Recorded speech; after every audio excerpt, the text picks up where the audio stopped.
السلام علیکم ورحمۃ اللہ۔ وعلیکم السلام ورحمۃ اللہ وبرکاتہ۔ الحمد للہ وحدہ والصلاة والسلام علی من لا نبی بعدہ لا نبی بعدہ ولا معصوم بعدہ، اما بعد فاعوذ باللہ من الشیطان الرجیم، بسم اللہ الرحمن الرحیم۔ هو الذي أرسل رسوله بالهدى ودين الحق ليظهره على الدين كله وكفى بالله شهيدا۔ محمد رسول الله والذين معه أشداء على الكفار رحماء بينهم، تراهم ركعا سجدا يبتغون فضلا من الله ورضوانا، سيماهم في وجوههم من أثر السجود، ذلك مثلهم في التوراة ومثلهم في الإنجيل۔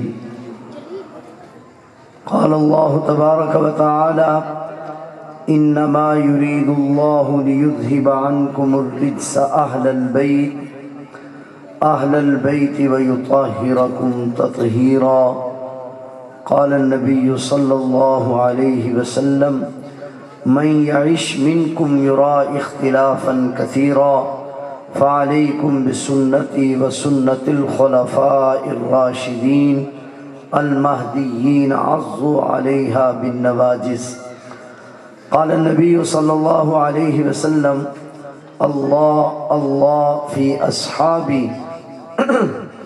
لا تتخذوهم غرضا من بعدي، فمن أحبهم فبحبي أحبهم، ومن أبغضهم فببغضي أبغضهم، ومن آذاهم فقد آذاني، ومن آذاني فقد آذى الله۔ صدق الله وصدق رسوله النبي الكريم، ونحن على ذلك لمن الشاهدين والشاكرين، والحمد للہ رب العالمین۔ محبت کے ساتھ درود پاک پڑھ لیجیے۔ اللہم صلی علی محمد وعلی آل محمد کما صلیت علی ابراہیم وعلی آل ابراہیم انک حمید مجید۔ اللہم بارک علی محمد وعلی آل محمد کما بارکت علی ابراہیم وعلی آل ابراہیم انک حمید مجید۔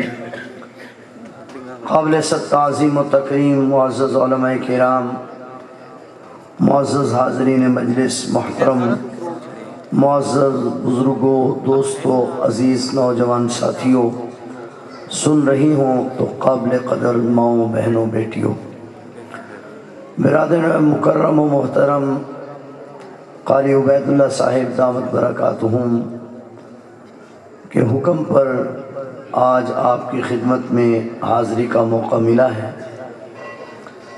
دعا فرمائے اللہ جل شانہ اس مختصر وقت میں کچھ مقصد کی بات کہنے کی توفیق نصیب فرمائے۔ یہ چھوٹے بچے بھائی اگر جانا چاہیں تو بلا تکلف چلے جائیں، ٹھیک ہے؟ اگر آپ نے یہاں بیٹھنا پھر میری طرف ادھر گپ شپ نہیں لگانی، ٹھیک ہے؟ نہیں تو تھوڑا تشریف لے جانا چاہیں تو لے جائیں، درمیان میں گڑبڑ نہیں کرنی، ٹھیک؟ میں اکثر اپنی تقریر سے پہلے عرض کیا کرتا ہوں کہ میں مقرر یا واعظ نہیں ہوں۔ مقرر، واعظ، نعت خوان جب گفتگو کرتا ہے تو مجمع کو جوش آتا ہے، مقدمہ ماشاءاللہ سبحان اللہ کہتا ہے، اس سے مقرر کو، نعت خوان کو جوش آتا ہے۔ لیکن تبلیغ اور تدریس کے مزاج میں فرق ہے۔ تدریس کا مزاج یہ ہے کہ آپ بات کو سمجھیں، ماشاءاللہ کہنا نہ کہنا وہ آپ کی اپنی مرضی ہے، وہ آپ آہستہ کہیں، مجھے مت سنائیں، آپ میری بات کو سمجھیں۔ اگر بات سمجھ میں آ جائے اس کو آگے پہنچائیں، اس کی اشاعت کریں، اس پر عمل کریں۔ تو اس لیے میں صرف یہ چاہوں گا کہ آپ بس میری طرف متوجہ ہوں اور میری بات کو سمجھنے کی کوشش کریں۔ ابھی سیرت کمیٹی کے حوالے سے بات ہو رہی تھی، الحمدللہ دل بہت خوش ہوا، اور بالخصوص اپنے برادر عزیز جن کی پہلے دستار بندی سنا کرتے تھے، آج جبہ پوشی ہو رہی ہے، بہرحال بہت خوشی ہوئی دل سے۔ اللہ جل شانہ اس عزیز محترم کی کہ علم، عمل، زہد میں برکت نصیب فرمائے، اور ہر شریر کے شر، حاسد کے حسد سے محفوظ فرمائے۔ مجھے اس وقت 5 باتیں عرض کرنی ہیں۔ پہلی بات یہ کہ صحابہ کرام اور اہل بیت کون ہیں۔ دوسری بات یہ کہ صحابہ کرام اور اہل بیت کا مقام کیا ہے۔ تیسری بات یہ کہ صحابہ کرام رضوان اللہ تعالی عنہم اجمعین آپس میں ایک دوسرے کے محب ہیں، دشمن نہیں ہیں۔ چوتھی بات یہ کہ اگر صحابہ کرام اور اہل بیت میں محبت ہے پھر ان میں لڑائیاں کیوں نہیں؟ اور 5ویں بات یہ ہے کہ ہمارا فریضہ کیا ہے۔ چند منٹوں میں انشاءاللہ میں اپنی بات مکمل کروں۔ سب سے پہلی بات یہ کہ صحابہ کرام اور اہل بیت کون ہیں۔ بہت توجہ سے میری بات سمجھیں، کوشش کروں گا آپ کا وقت زیادہ نہ لوں۔ صحابہ کرام کی گنتی سیدنا ابو بکر صدیق رضی اللہ تعالی عنہ سے شروع ہوتی ہے اور حضرت وحشی بن حرب رضی اللہ تعالی عنہ کی یا پر ختم ہوتی ہے۔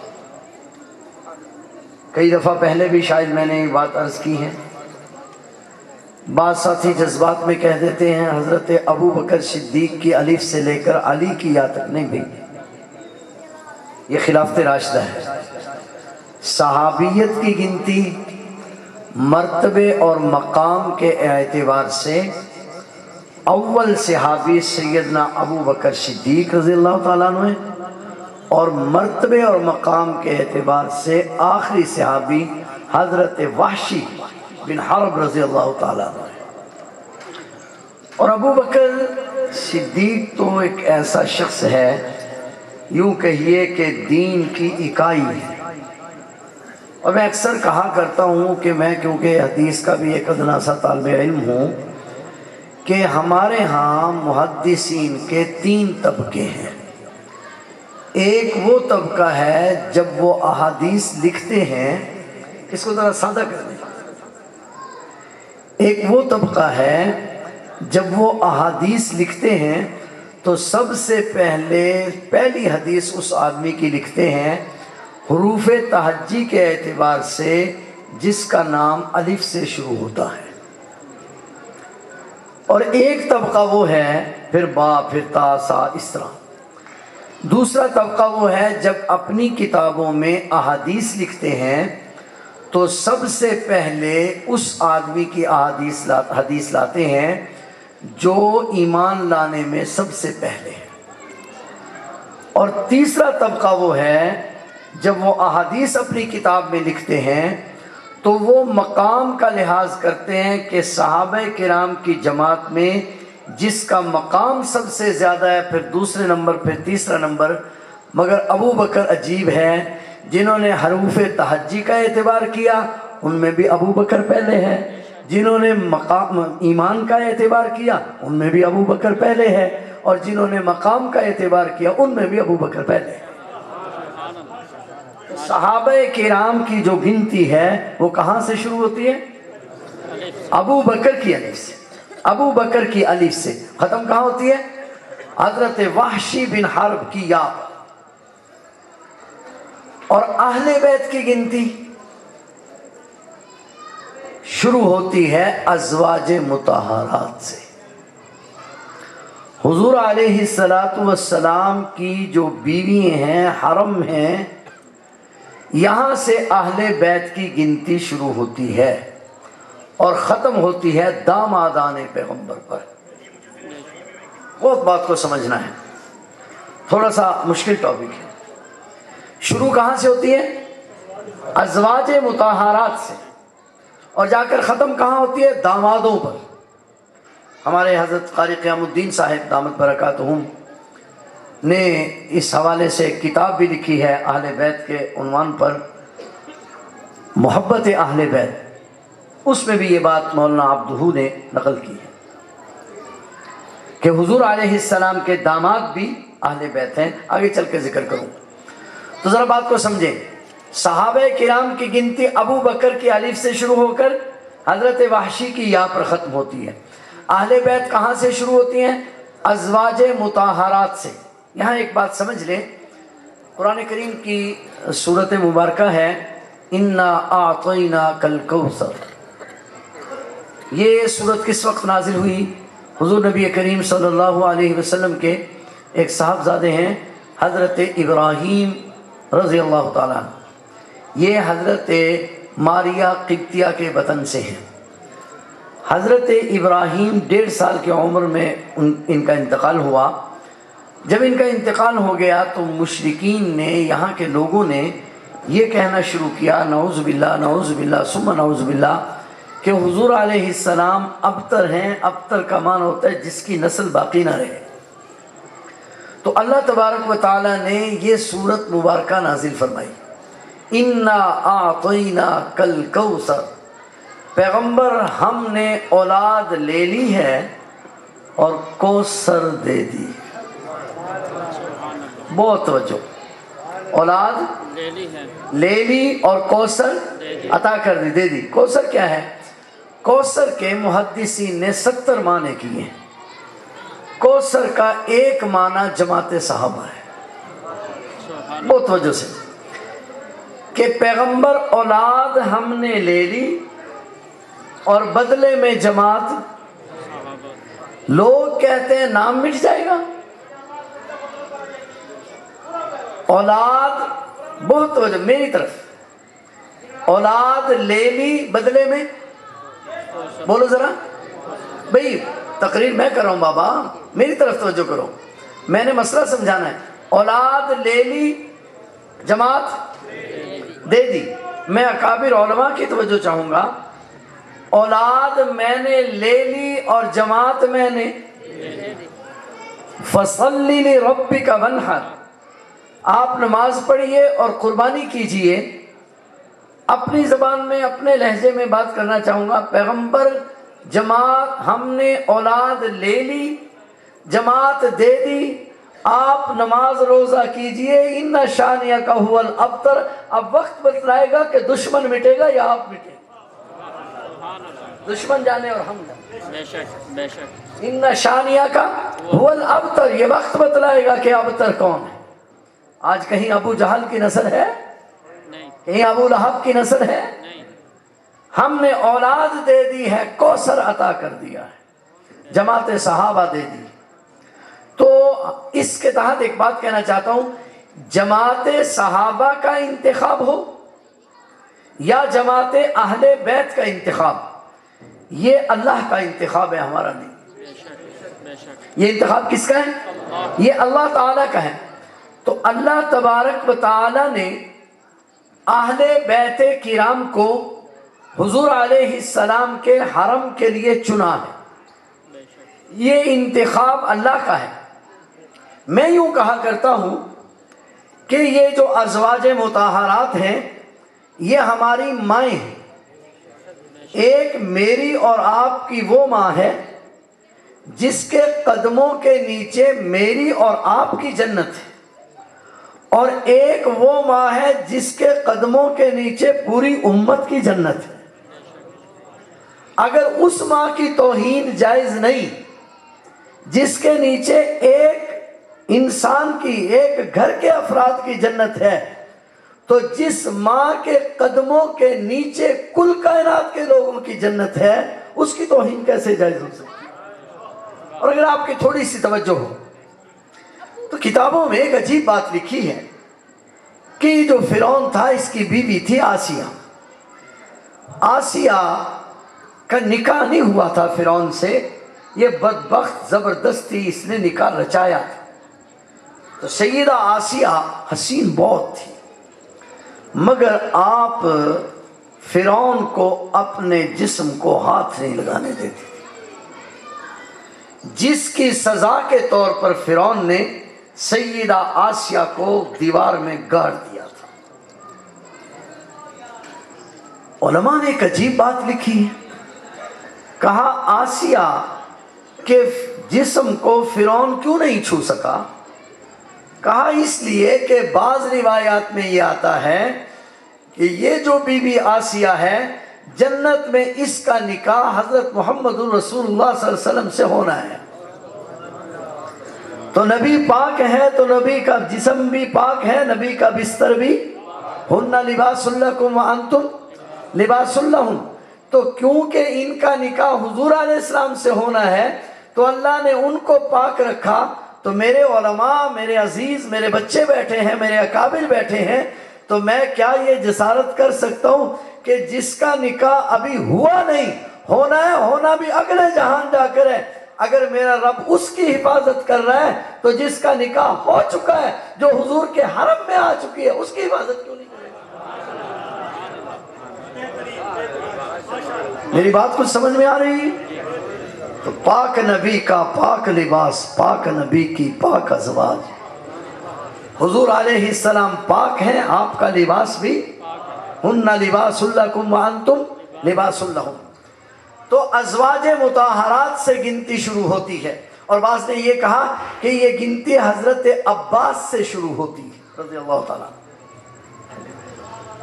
اہل بیت تو ہم صحابہ کرام کو بھی مانتے ہیں اور بولیے اہل بیت کو بھی مانتے ہیں. اگر ہماری ایک آنکھ کا نور اصحاب رسول ہیں تو ہماری دوسری آنکھ کا نور اہل بیت کرام ہیں. اگر پرواز کے لیے دو پروں کی ضرورت ہے، اگر ایک پر کا نام اصحاب رسول ہے تو دوسرے پر کا نام اہل بیت کرام ہے. حضور علیہ السلام نے اپنے صحابہ کو ستاروں کے ساتھ اور اہل بیت کو کشتی نوح کے ساتھ تشبیہ دی. صحابہ کرام کے بارے میں فرمایا کہ وہ ستاروں کی مانند ہیں اور اہل بیت یہ کشتی نوح کی مانند ہیں. آگے چل کر اس پر بات کروں گا، اس وقت صرف اتنی بات کر رہا ہوں کہ صحابہ کون ہیں اور اہل بیت کون ہیں. اب ہے مقام صحابہ اور مقام اہل بیت، اس کو ذرا غور فرمائیں. کسی بھی طالب علم کے بلند ہونے کے لیے، اچھی تعلیم کے لیے 4 چیزوں کی ضرورت ہوتی ہے. نمبر 1، طالب علم کا حافظہ صحیح ہو. اوے بچوں باز نہیں آ رہے نا تم. طالب علم کا حافظہ صحیح ہو، حافظہ اچھا ہو. نمبر 2، طالب علم کے لیے بلند مقام تک پہنچنے کے لیے دوسری چیز ضرورت ہے، استاذ قابل ہو. نمبر 3، نصاب تعلیم اعلیٰ ہو. نمبر 4، مدرسہ، سکول، یونیورسٹی، کالج اس کا ماحول عمدہ ہو. طالب علم ذہین ہو، استاد سارے بولیں استاد قابل ہو. نمبر 3، نصاب تعلیم اعلیٰ ہو. نمبر 4، یونیورسٹی کا ماحول اچھا ہو، عمدہ ہو، تو پھر طالب علم ترقی کرتا ہے.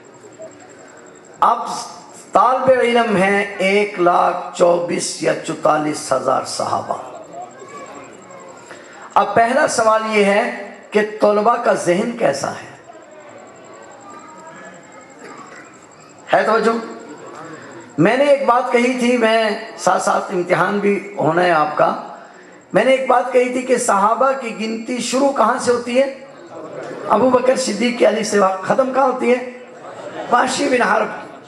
تو مقام اور مرتبے کے اعتبار سے آخری صحابی حضرت وحشی. تو آخری آدمی کا حافظہ دیکھتے ہیں کہ کیسا ہے. ہے توجہ آپ کی؟ ہم نے پہلا تجزیہ کس بات کا کرنا ہے کہ طلبہ ذہین ہیں یا نہیں. تو طلبہ کے انتخاب کے لیے ہم پہلے آدمی کا حافظہ نہیں دیکھ رہے، آخری آدمی کا حافظہ دیکھ رہے ہیں. بخاری شریف جلد ثانی میں واقعہ ہے. ایک صحابی عرض کرتے ارشاد فرماتے ہیں کہ مجھے ایک مرتبہ یہ خیال پیدا ہوا کہ احد کا جو واقعہ ہے کسی ایسے آدمی سے سننا چاہیے جو آدمی احد میں شریک رہا ہو. کہتے ہیں کہ میں جب معلومات لی میں نے تو مجھے معلوم ہوا کہ احد میں جو آدمی سب سے زیادہ شریک رہا اور جو سارے حالات کو صحیح طور پر جانتا ہے وہ وحشی بن حرب ہے، جن کے تلوار سے تیر سے حضرت امیر حمزہ شہید ہوئے تھے جب یہ مسلمان نہیں تھے. تو کہتے ہیں کہ میں احد کا واقعہ سننے کے لیے حضرت وحشی اوالی میں رہتے تھے. اوالی کہتے ہیں شہر سے 7 والی بستیوں کو. تو وہاں رہتے تھے کہ میں وہاں چلا گیا. وہاں جب میں گیا تو مجھے جا کے ایک اندازہ ہوا کہ وحشی تو بیچارہ بوڑھا ہو گیا ہے. تو مجھے یہ خیال آیا کہ بوڑھا آدمی تو اس کو تو بات یاد نہیں رہتی، اس کا حافظہ کمزور ہو جاتا ہے. تو واقعہ تو میں سنوں لیکن پہلے امتحان لے لوں کہ اس کو کچھ یاد بھی ہے یا نہیں. آخری درجے کا آدمی ہے. بات آپ میری توجہ سے سمجھ رہے ہیں؟ پہلی بات چل رہی ہے کہ طلبہ ذہین ہے یا نہیں. تو آخری طالب علم کی بات کر رہا ہوں. تو کہتے ہیں کہ میں نے جا کے سلام کیا، سلام کا انہوں نے جواب دیا. تو میں نے کہا کہ حضرت آپ نے مجھے پہچانا ہے؟ تو حضرت وحشی کی ابرو جو تھی یہ اوپر پڑی ہوئی تھی، انہوں نے اس طرح اٹھائی جس طرح سیاح آدمی دیکھتا ہے. تو میری طرف دیکھ کر کہا کہ تو فلاں آدمی کا بیٹا تو نہیں ہے؟ تو میں نے کہا جی بیٹا تو میں حاتم کا ہی ہوں لیکن میری تو آپ سے ملاقات ہی نہیں ہے. دوسرا سوال جڑ دیا کہ میری تو آپ سے ملاقات نہیں ہے، آپ نے مجھے کیسے پہچان لیا؟ تو آپ ذرا حافظے کا اندازہ لگانا. حضرت وحشی نے کہا ہاں بیٹا تمہاری تو میرے ساتھ ملاقات نہیں ہے مگر میری تمہارے ساتھ ملاقات ہے. کہا کیسے؟ کہا جب تم پیدا ہوئے تمہارے والد گھٹی دلوانے کے لیے تمہیں نبی پاک صلی اللہ علیہ وسلم کے پاس لے کر آئے. تو نبی پاک صلی اللہ علیہ وسلم نے تمہیں گھٹی دی، مجھے حکم تھا پیچھے بیٹھنے کا. تو مجھے خواہش پیدا ہوئی کہ اس بچے کو دیکھنا چاہیے، اس خوش نصیب بچے کو جس کو حضور علیہ السلام اپنے ہاتھ سے گھٹی دے رہے ہیں. تو میں جلدی سے تمہیں دیکھنے کے لیے آگے آیا. تو جب میں تمہیں دیکھنے کے لیے آیا تو تمہارے والد صاحب نے تمہارے چہرے پر کپڑا ڈال دیا تھا.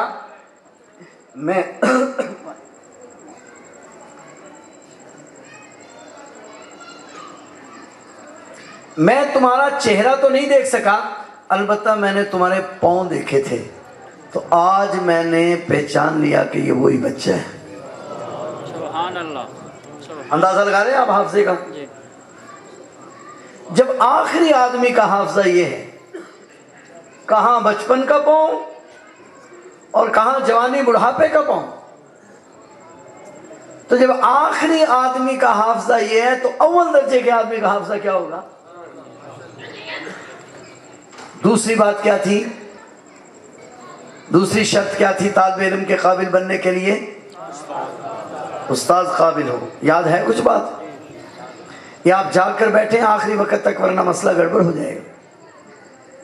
تو دوسری بات کیا تھی؟ استاد قابل ہو. تو استاد کون ہیں؟ امام الانبیاء حضرت محمد رسول اللہ صلی اللہ علیہ وسلم. اولین اور آخرین کا علم آپ کو عطا کیا گیا ہے. آپ کی قابلیت پر دلائل دینا، یہ تو سورج ہے، ان کی قابلیت تو ساری دنیا کے سامنے آیا ہے. تو حضور علیہ السلام استاذ اتنا قابل ہے کہ جس کو اولین اور آخرین کا علم دیا گیا. لہذا دوسری شرط بھی پائی گئی کہ استاذ بہت قابل ہے. تیسری بات تھی کہ نصاب اعلیٰ ہو. تو نصاب ہے قرآن کریم.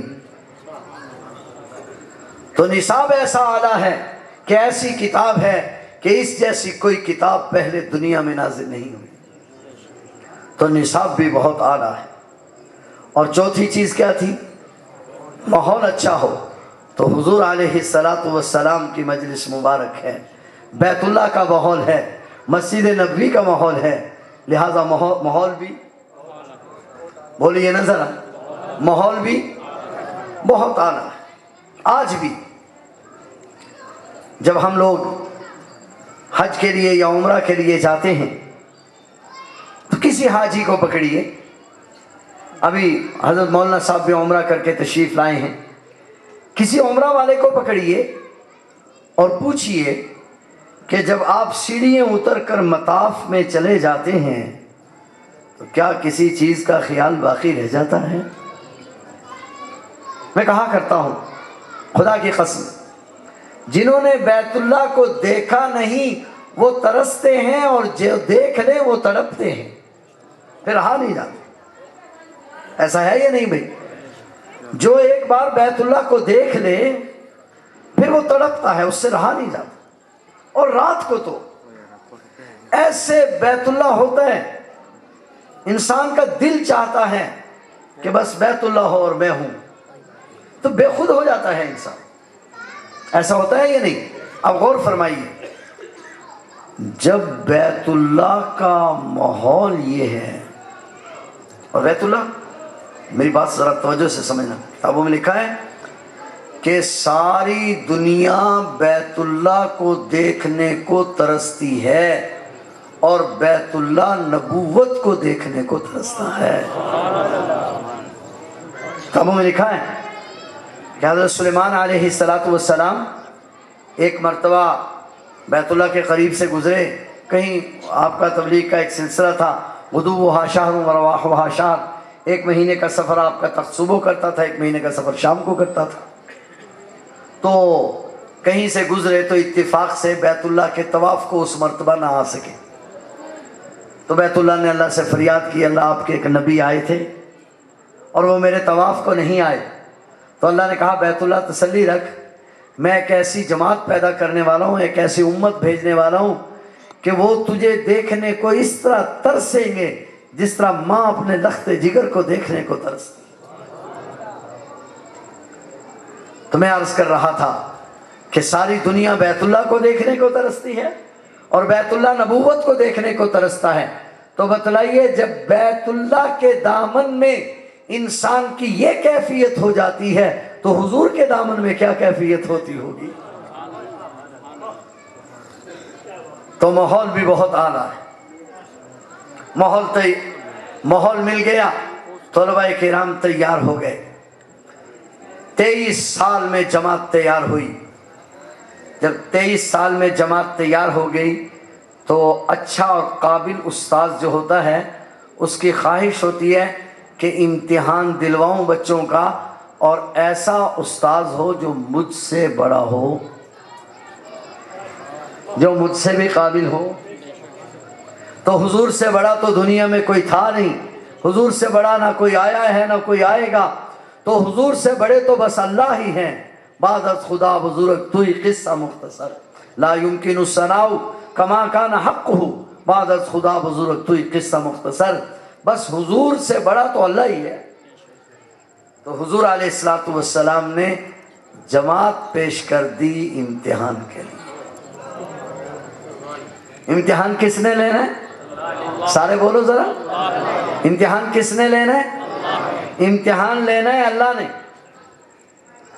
اور امتحان بھی کس چیز کا؟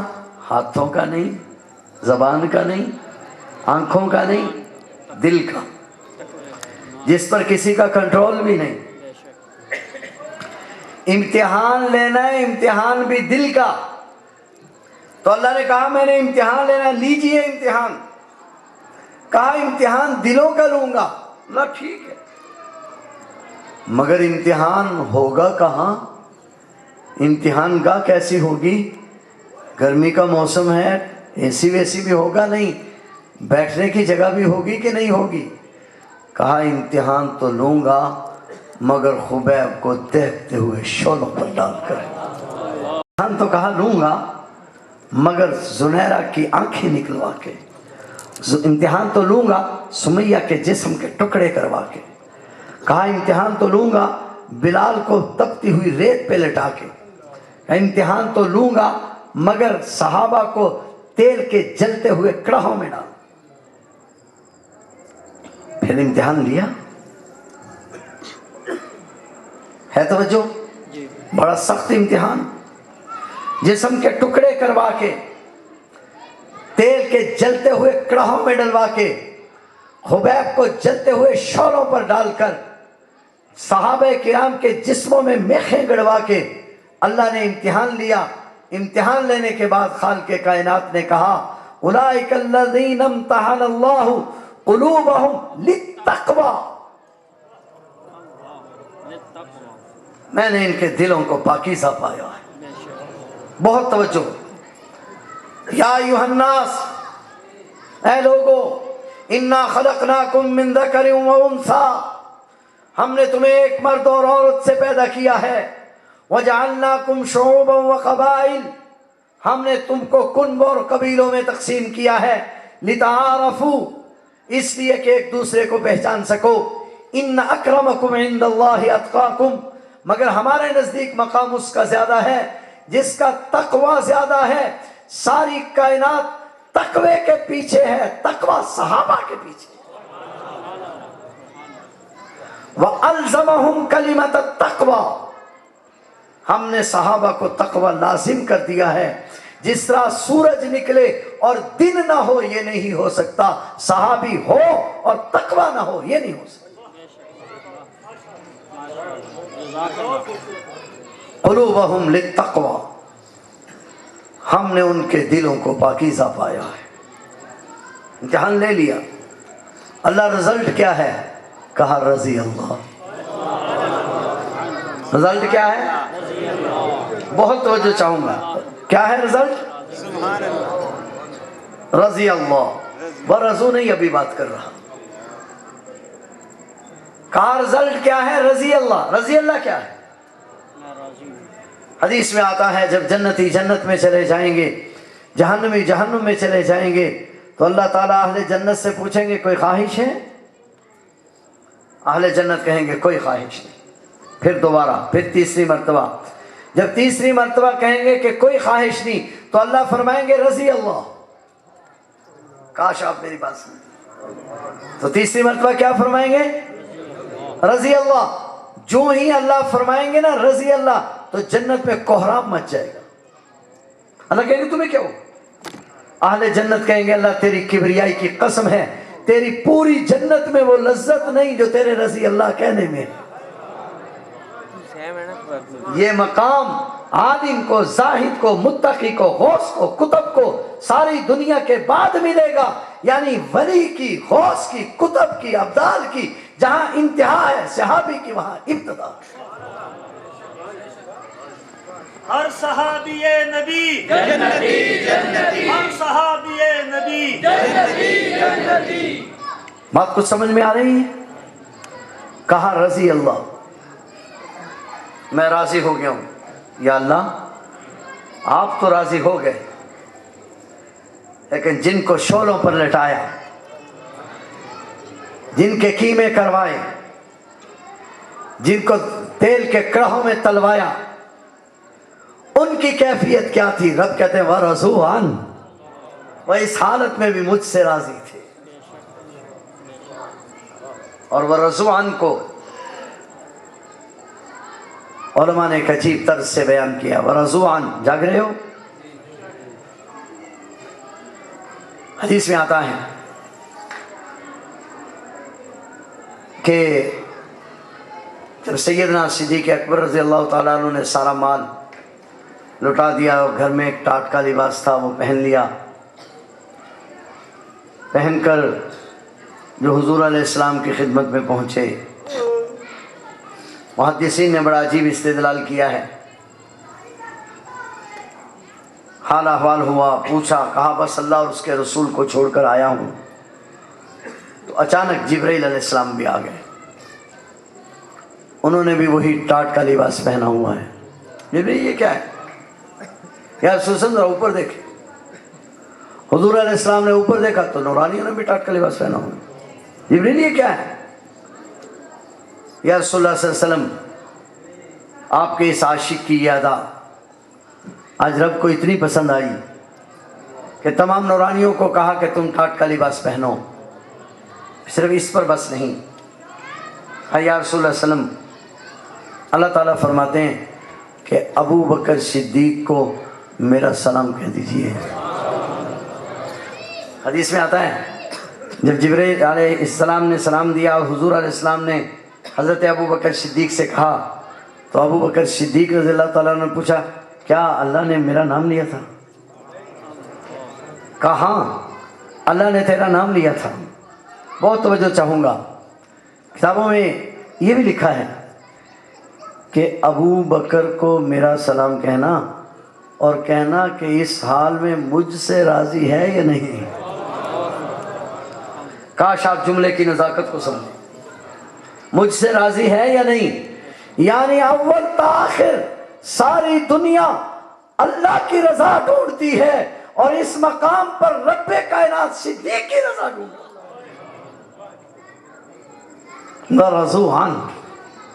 ورضوان سمجھ میں آ رہا ہے؟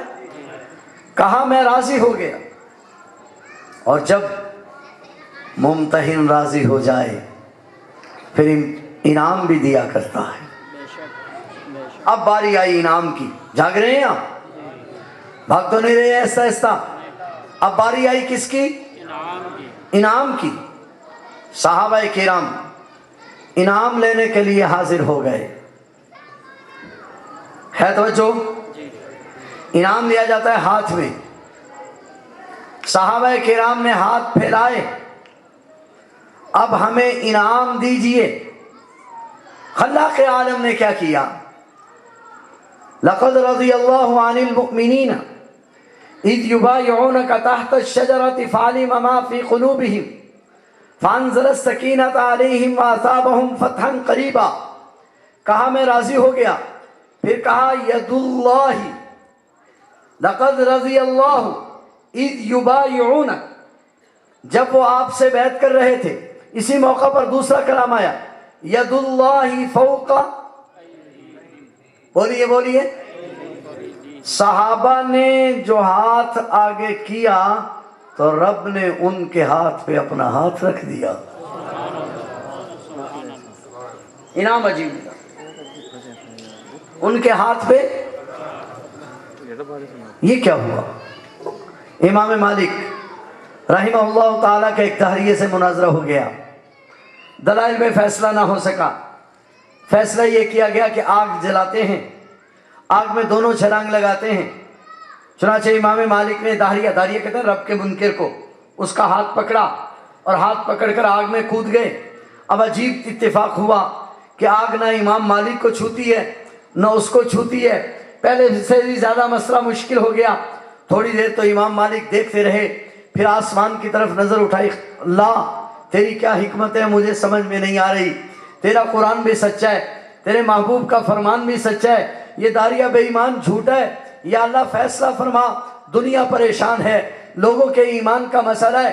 آواز آئی میرے بندے، امام مالک مجھ سے فیصلہ کرانا تھا تو اس کا ہاتھ اپنے ہاتھ میں کیوں پکڑ لیا؟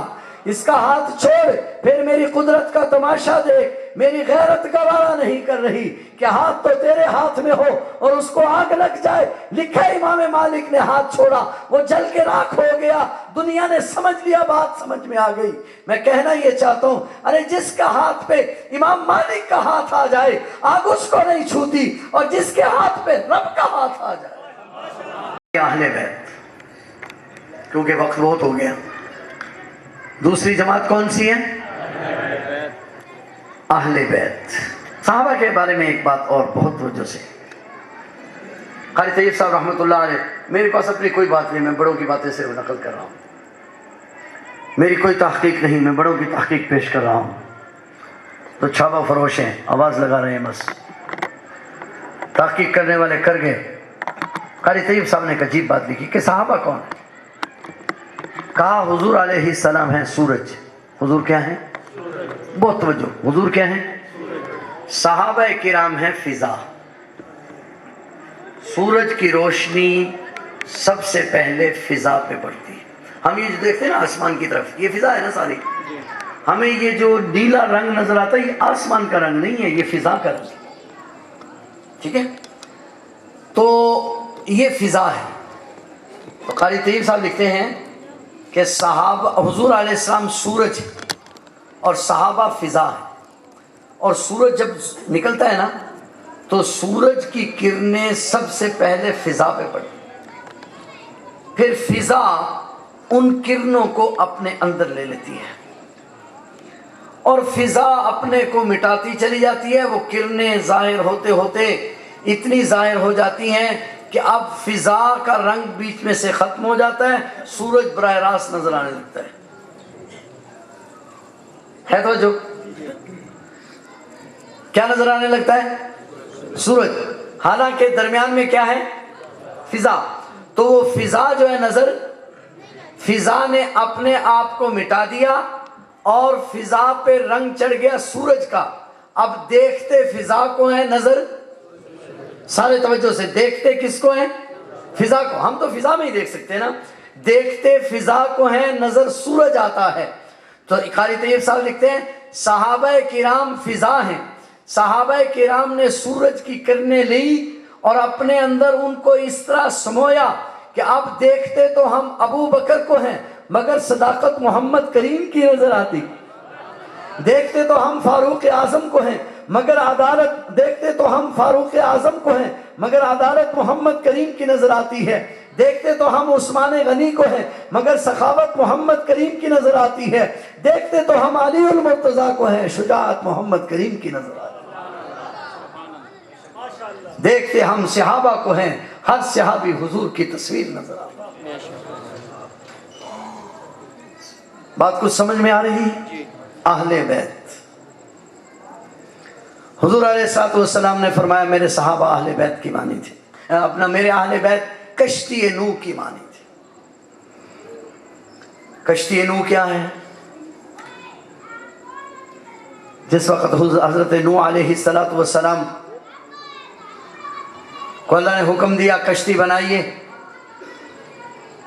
اور اپنے ماننے والوں کو کشتی میں سوار کیجئے، جو کشتی میں سوار ہوگا وہ بچے گا اور باقی. بہت توجہ.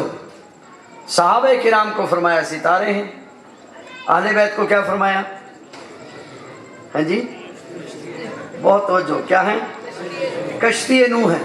یا اللہ ہم تو خشکی کی مخلوق ہیں، ہم تو سڑکوں پر چلتے ہیں، نہ ستاروں کو دیکھ کر راستہ معلوم کرتے ہیں، نہ ہمیں کشتی پہ بیٹھنے کی ضرورت پیش آتی. حدیث نے ایک مسئلہ اور بھی حل کیا. حضور علیہ السلام نے فرمایا ایک زمانہ آئے گا جس میں فتنوں کا گھٹا ٹوپ اندھیرا چھا جائے گا، اور ایک زمانہ آئے گا جب بے دینی کا سیلاب ہوگا. آج بے دینی کا سیلاب بھی ہے اور فتنوں کا گھٹا ٹوپ اندھیرا بھی ہے. جب دنیا میں سیلاب بھی آ جائے اور گھٹا ٹوپ اندھیرا بھی چھا جائے تو پھر ستاروں کی ضرورت بھی پیش آتی ہے اور کشتی کی ضرورت بھی پیش آتی ہے. جو کشتی کو چھوڑے گا وہ بھی غرق ہوگا، جو ستاروں کو چھوڑے گا وہ بھی غرق ہوگا. لہذا آج ستاروں کی ضرورت بھی ہے اور کشتی کی ضرورت بھی، صحابہ کی ضرورت بھی ہے اور اہل بیت کی ضرورت. اہل بیت کو بیوی شوہر کا لباس ہوتی ہے. ایک لباس وہ ہے جو حضور علیہ السلام اپنے بدن پر پہنتے ہیں، ایک لباس وہ ہے جو حضور کے بستر پر ہے. جب اس لباس کی باری آئی جو حضور بدن پر پہنتے ہیں، کہا وَثِيَابَكَ فَطَهِّرْ، اس کو پاک کیجئے. جب اس لباس کی باری آئی جو حضور کے بستر پر ہے، کہا إِنَّمَا يُرِيدُ اللَّهُ لِيُذْهِبَ عَنْكُمُ الرِّجْسَ أَهْلَ الْبَيْتِ وَيُطَهِّرَكُمْ تَطْهِيرًا، اس کو میں خود پاک کروں گا. کاش آپ کی توجہ ہو. اس کو آپ خود پاک کیجئے، اس کو بہت توجہ چاہوں گا. اس کو آپ پاک کیجئے، اس کو میں پاک کروں گا. کیوں؟ کہا اگر اس لباس پر کبھی کوئی داغ لگائے گا پھر گواہی دینے بھی میں خود آؤں گا. اس کو میں خود پاک کروں گا. اگر اس کو کوئی داغدار کرنے کی کوشش کرے گا تو سورہ نور کی صورت میں گواہی دینے بھی میں آؤں گا، اس لیے اس کو میں خود پاک کروں گا۔ اہل بیت کی پہلی عظمت یہ ہے کہ ان کی پاکی کی گواہی اللہ دے گا۔ سبحان اللہ۔ بہت توجہ آپ کی میری طرف ہو۔ اہل بیت، حضور علیہ السلام کے گھر والے اہل بیت، بہت توجہ۔ اہل بیت کیا ہیں؟ پہلی نشانی یہ ہے کہ ان کو اللہ نے پاک کیا ہے۔ دوسری بات،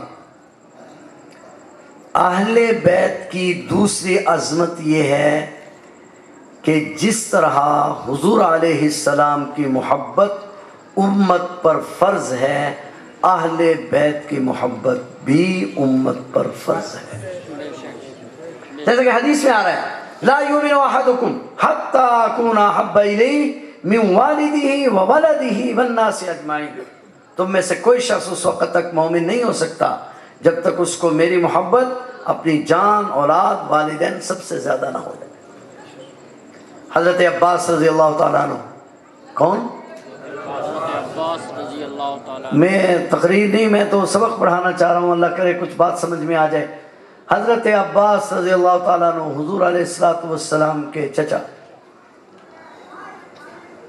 حضور علیہ السلام کی خدمت میں حاضر ہوئے اور عرض کی، یا رسول اللہ صلی اللہ علیہ وسلم، انہی کا واقعہ نا حضرت عباس کا، کوئی صاحب مسئلہ پوچھنے کے لیے آئے اور اس نے پوچھا کہ آپ دونوں میں، یعنی حضور علیہ السلام میں اور حضرت عباس میں بڑا کون ہے؟ تو حضرت عباس نے کہا کہ بڑے تو حضور علیہ السلام ہیں، عمر میری زیادہ ہے۔ عجیب بات، بڑے تو حضور علیہ السلام ہیں اور عمر میری زیادہ ہے۔ حضرت عباس رضی اللہ تعالیٰ عنہ ایک دن حاضر ہوئے، عرض کی، یا رسول اللہ صلی اللہ علیہ وسلم، لوگ میری قرابت کا لحاظ نہیں کرتے۔ حضور علیہ السلام نے فرمایا، چچا قسم ہے اس ذات کی، وہی الفاظ ہیں حدیث کے، قسم ہے اس ذات کی جس کے قبضہ قدرت میں میری جان ہے، ان میں سے کوئی شخص اس وقت تک مومن نہیں ہو سکتا جب تک آپ کے ساتھ میری وجہ سے اپنی اولاد، اپنے والدین اور دنیا کی ہر چیز سے زیادہ محبت نہ کرے۔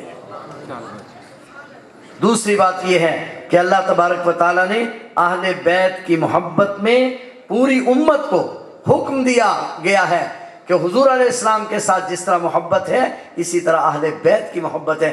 حدیث میں آتا ہے، صحابہ کرام فرماتے ہیں، ہم اپنے بچوں کو قرآن کریم اور اہل بیت کی محبت سکھایا کرتے تھے۔ لیکن یہاں بڑی معذرت سے ایک بات کہوں گا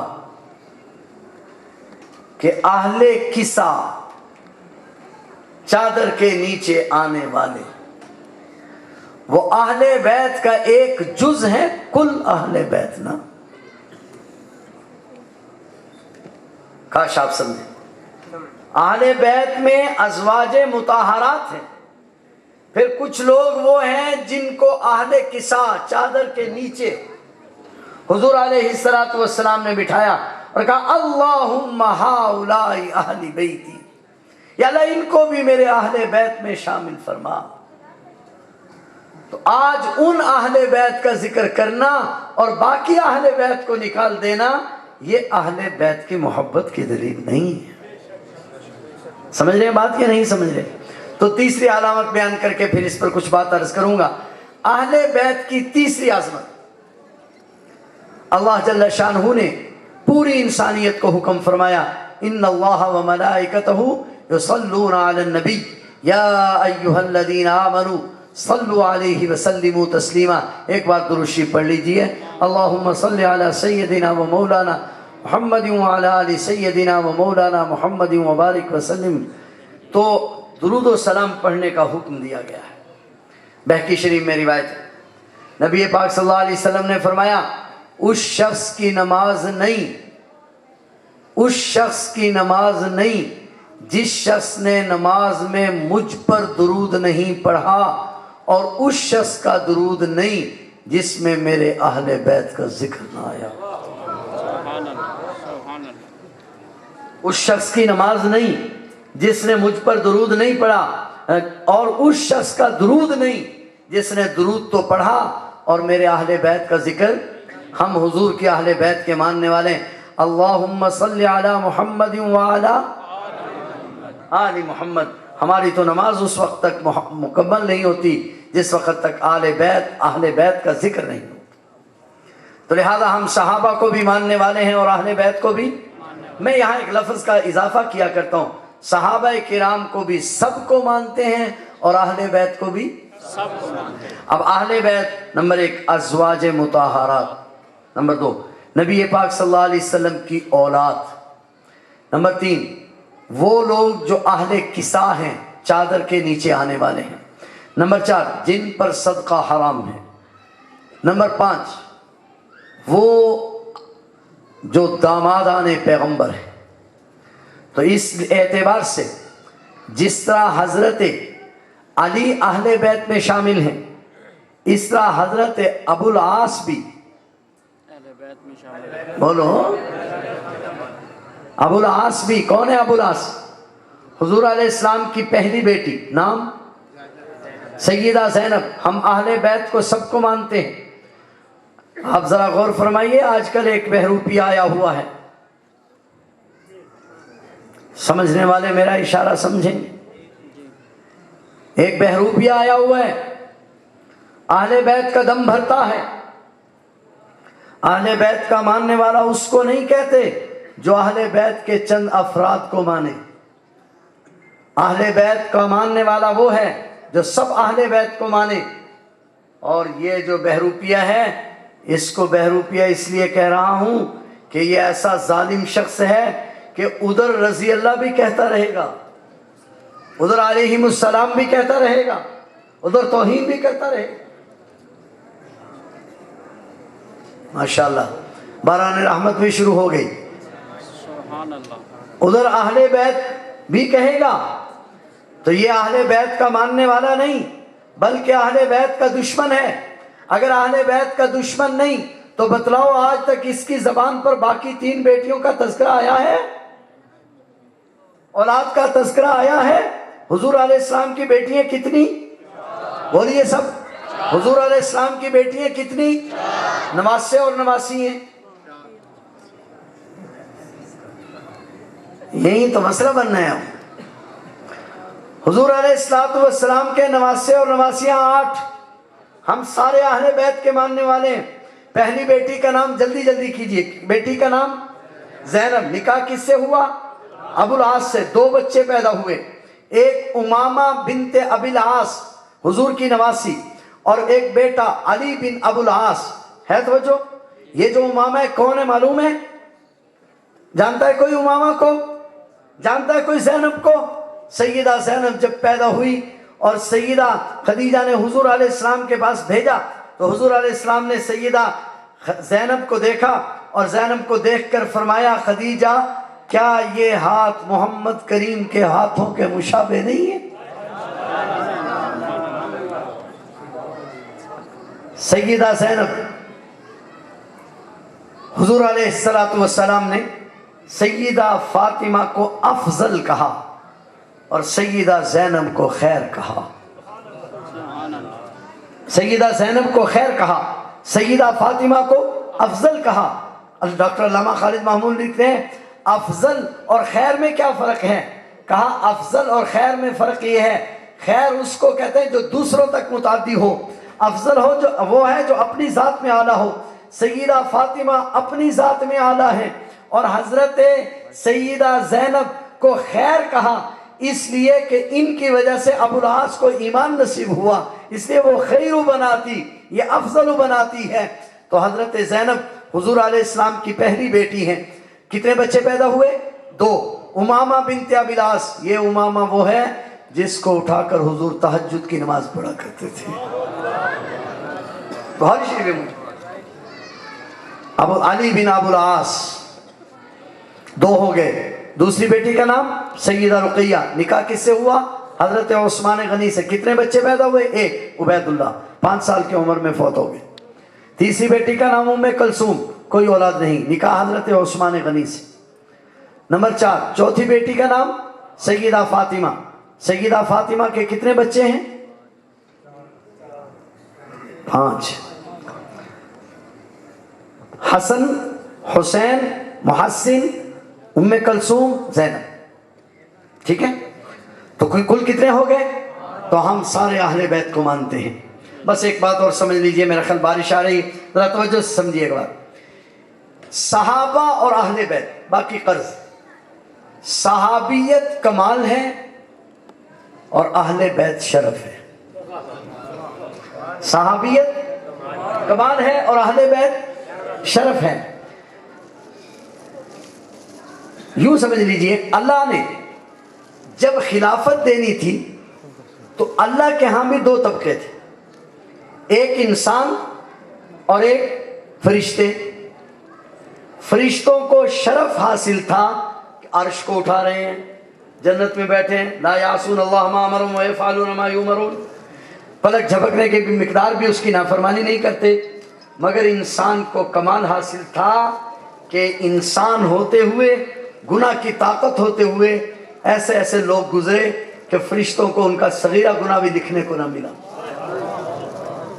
تو انسان کو کمال حاصل تھا، فرشتوں کو شرف۔ اللہ تبارک و تعالیٰ نے جب خلافت دینا چاہی تو اللہ نے کس کو دی؟ خلیفہ بنایا۔ اذ قال ربک للملائکۃ انی جاعل فی الارض خلیفہ، حضرت آدم کو کمال بخشا اور فرشتوں کو کہا کہ اسجدوا لآدم، ہیں جی کیا کرو؟ سجدہ کرو، کس کو؟ آدم کو۔ تو فرشتے جو تھے ان سب نے سجدہ کیا، جس نے کمال کو نہیں مانا وہ ان میں سے تھا ہی نہیں۔ بہت توجہ، ان میں سے حضور علیہ السلام کی جب باری آئی تو آپ کے سامنے بھی دو جماعتیں تھیں، کمال حاصل تھا صحابہ کو، شرف حاصل تھا اہل بیت کو۔ اب موقع آیا خلافت دینے کا، تو حضور علیہ السلام نے فرمایا مرو ابا بکر فلیصلی بالناس، ابو بکر سے کہو نماز پڑھائے۔ یعنی اپنے انداز میں کہوں کہ کمال سے کہو کہ مصلی پر چلے۔ ہے توجہ؟ وہاں کمال کے پیچھے شرف آیا تھا نا، شرف نے کمال کو سجدہ کیا تھا نا، ہے یاد آپ کو؟ اللہ نے جب خلافت دینا چاہی تھی تو کمال کو آگے کر کے شرف کو پیچھے لایا تھا۔ حضور نے فرمایا مرو ابا بکر فلیصلی بالناس، ابو بکر سے کہو نماز پڑھائے۔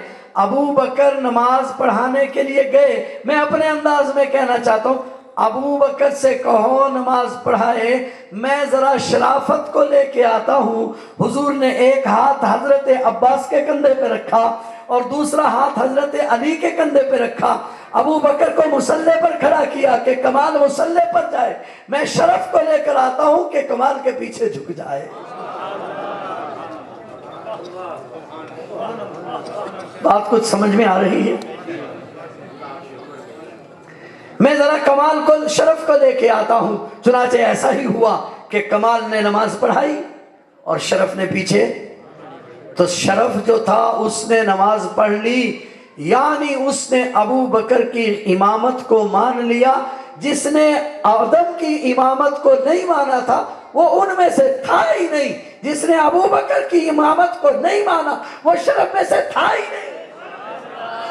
صدیق اکبر زندہ باد، شان صدیق اکبر زندہ باد، شان صحابہ زندہ باد، عصمت اہل بیت زندہ باد۔ ایک زمانے میں ایک صاحب نے تقریر کی تو اس پر خان محمد کمتر نے ایک شعر کہا۔ تقریر میں اس نے کہا، اپنا اپنا ذوق ہوتا ہے، میں کوئی شیعہ سنی کی بات نہیں کرنا چاہ رہا، ذوق کی بات کرنا۔ تو ایک شاعر نے کلام پڑھا کہ ابراہیم علیہ السلام شیعہ تھے، تو اس پر خان محمد کمتر نے کہا کوئی کوئی آکھ دین ابراہیم خلیل اللہ نو شیعہ آ، کوئی کوئی آکھ دین ابراہیم خلیل اللہ نو شیعہ ہا، شیعہ تے ناہا پر پہلے کئی دن گھر شیعہ دے ریا ہا۔